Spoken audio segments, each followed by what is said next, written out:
Michael. I'm the Assistant Superintendent of the East Campus Turf Research Center.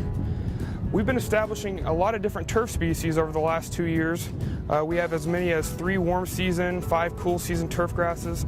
So there's a lot of different challenges that we go through in trying to manage these grasses. Especially during the establishment phase, a lot of these grasses can move from one location to another, which makes control even more difficult. So here we have a creeping bentgrass fairway next to a tall fescue alleyway. Creeping bentgrass is problematic for home lawns because its ability to creep through the home lawn, and it also gets very puffy. And if we wouldn't have as much rain as we've had recently, this creeping bentgrass would be very brown in appearance and would look very undesirable. So there's a need to control this, and we can use a product like Tenacity or mesotrione to control the creeping bentgrass from the home lawn safely. We haven't done this yet, but we are planning an application in the fall, and it's very careful to not get the Tenacity within the creeping bentgrass fairway.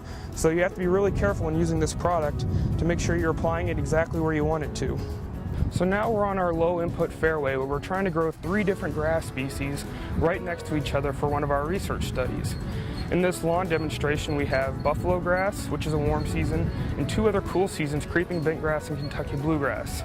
Naturally, there's going to be a lot of difficult control methods that we'll have to employ to make sure that these plots are staying where they're supposed to and we don't have encroachment from one species to another. So a product that we can use called Revolver is really effective at controlling cool season species out of warm season. So this is good for when we're trying to control whether it's tall fescue contamination, the bluegrass contamination, or even bentgrass contamination from this buffalo grass plot. An example here is of bluegrass in our buffalo grass plot, and we can use a product called Revolver or a form of sulfuron to control this. Typically, you want to spot treat this product only, as it can be harmful to buffalo grass, but generally is safe. So here we are at the warm season lawn plots where we established zoysia grass and buffalo grass, both seeded about a month ago. Now, while it's current university recommendation that we apply an application of Tenacity several weeks on buffalo grass after to control weeds, Tenacity is very harmful to zoysia grass, so that makes that application limited. But we can use that to our advantage when zoysia grass, which is a creeping grass, spreads into buffalo grass.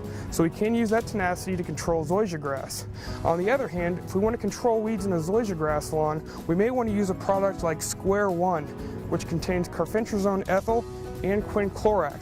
So both of these products are able to effectively control weeds even though they're both warm seasons, and we're able to kind of manage those 2 different species right next to each other. So with any of these specialty products, it's going to be important to exercise precautions when using them. For example, you may want to take an inventory of how much tall fescue you think you may have in your fairway if you're controlling with certainty, and when taking that audit, is control of that product going to be feasible? Can you accept maybe 50% loss of tall fescue? I also suggest using a small test plot to make sure that you're comfortable with the results that you may get. So again, exercise caution, maybe try a test plot and do an inventory to see how much grass you may ultimately be affecting.